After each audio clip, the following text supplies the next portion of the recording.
our motivations are unbelievably interesting. I mean, I've been working on this for a few years, and I just find the topic still so amazingly engaging and interesting. So I want to tell you about that. The science is really surprising. The science is a little bit freaky, okay? We are not as endlessly manipulable and as predictable as you would think. There's a whole set of unbelievably interesting studies. I want to give you two that call into question this idea that if you reward something, you get more of the behavior you want. If you punish something, you get less of it. So let's go from London to the mean streets of Cambridge, Massachusetts, in the northeastern part of the United States. And let's talk about a study done at MIT, Massachusetts Institute of Technology. Here's what they did. They took a whole group of students, and they gave them a set of challenges. Things like memorizing strings of digits, solving word puzzles, other kinds of spatial puzzles, even physical tasks like throwing a ball through a hoop. Okay, they gave them these challenges, and they said to incentivize their performance, they gave them 3 levels of rewards. Okay? So if you did pretty well, you got a small monetary reward. If you did medium well, you got a medium monetary reward. And if you did really well, if you were one of the top performers, you got a large cash prize. Okay? We've seen this movie before. This is essentially a typical motivation scheme within organizations, right?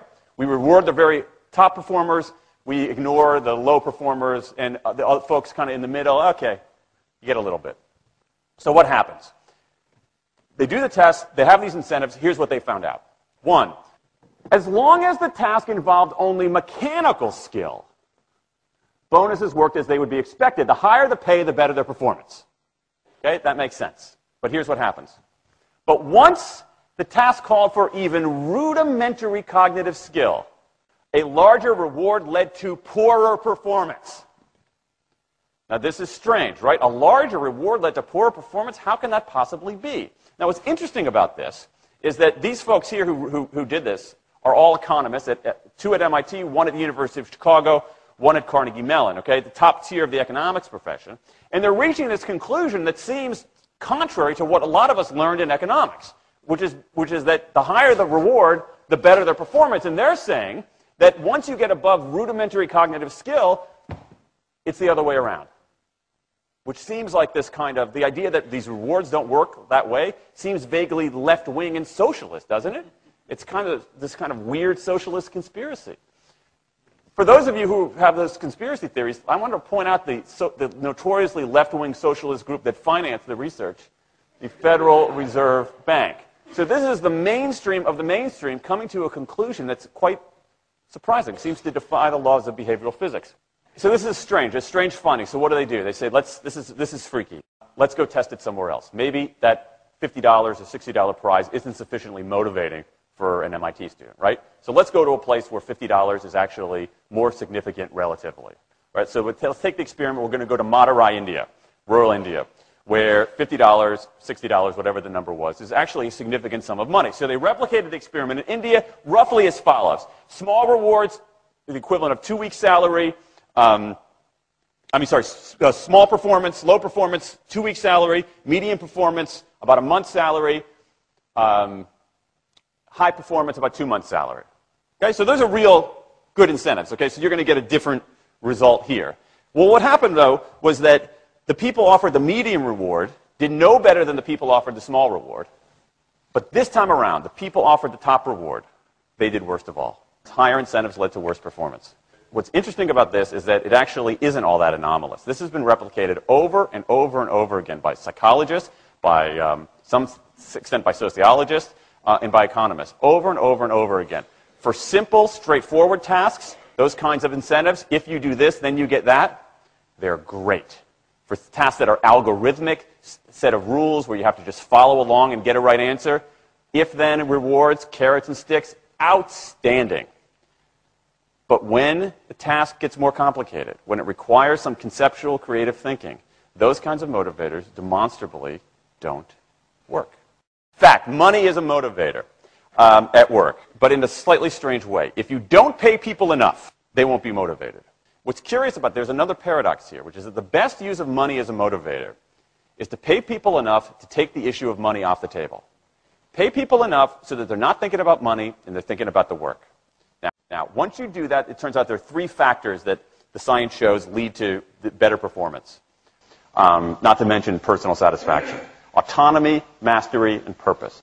Autonomy is our desire to be self-directed, to direct our own lives. Now, in many ways, traditional notions of management run afoul of that. Management is great if you want compliance, but if you want engagement, which is what we want in the workforce today as people are doing more complicated, sophisticated things, self-direction is better. Let me give you some examples of this, of almost radical forms of self-direction in the workplace that lead to good results. Let's start with this company right here, Atlassian, an Australian company. It's a software company, and they do something really cool. Once a quarter on a Thursday afternoon, they say to their developers, for the next 24 hours, you can work on anything you want.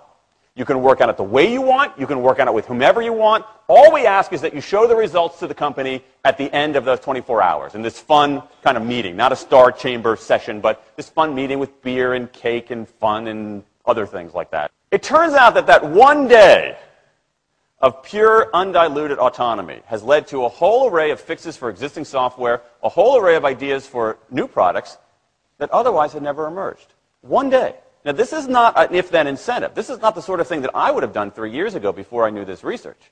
I would have said, you want people to be creative and innovative? Give them a freaking innovation bonus. If you can do something cool, I'll give you $2,500. They're not doing this at all. They're essentially saying, you probably want to do something interesting. Let me just get out of your way. One day of autonomy produces things that had never emerged. Okay, let's talk about mastery. Mastery is our urge to get better at stuff. We like to get better at stuff. This is why people play musical instruments on the weekend. You got all these people who are acting in ways that seem irrational economically. They play musical instruments on weekends. Why? It's not going to get them a mate. It's not going to make them any money. Why are they doing it? Because it's fun, because you get better at it, and that's satisfying. Go back in time a little bit. I imagine this if I went to my first economics professor, a woman named Mary Alice Schulman, and I went to her in 1983 and said, Professor Schulman, can I talk to you after class for a moment? Yeah. I got this inkling. I got this idea for a business model. I just want to run it past you. Here's how it would work. You get a bunch of people around the world who are doing highly skilled work, but they're willing to do it for free and volunteer their time, 20, sometimes 30 hours a week. Okay, she's looking at you somewhat skeptically there. Oh, but I'm not done. And then what they create, they give it away rather than sell it. It's going to be huge. I mean, she truly would have thought I was insane. Okay, it seemed to fly in the face of so many things. But what do you have? You have Linux powering 1 out of 4 corporate servers in Fortune 500 companies, Apache powering more than the majority of web servers, Wikipedia. What's going on? Why are people doing this? Why are these people, many of whom are technically sophisticated, highly skilled people who have jobs? Okay? They have jobs. They're working at jobs for pay, doing sophisticated technological work. And yet, during their limited discretionary time, they do equally, if not more, technically sophisticated work, not for their employer, but for someone else for free. That's a strange economic behavior. Economists who look into it, why are they doing this? It's overwhelmingly clear. Challenge and mastery, along with making a contribution. That's it.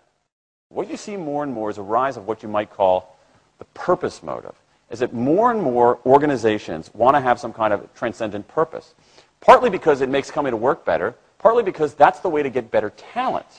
And what we're seeing now is, in some ways, when the profit motive becomes unmoored from the purpose motive, bad things happen. Bad things ethically sometimes, but also bad things just like not good stuff, like crappy products, like lame services, like uninspiring places to work. That when the profit motive is paramount, or when it becomes completely unhitched from the purpose motive, it's just, people don't do great things.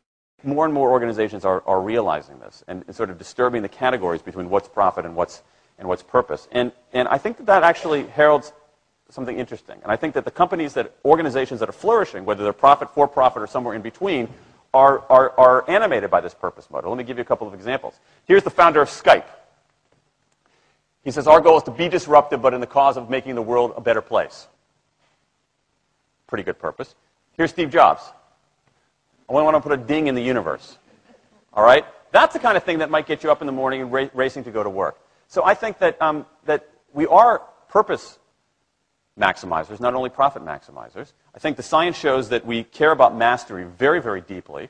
And the science shows that we want to be self-directed. And I think that the big takeaway here is that if we start treating people like people and not assuming that they're simply horses, slower, smaller, better-smelling horses, if we get past this kind of ideology of carrots and sticks and look at the science, I think we can actually build organizations and work lives that make us better off, but I also think they have the promise to make our world just a little bit better.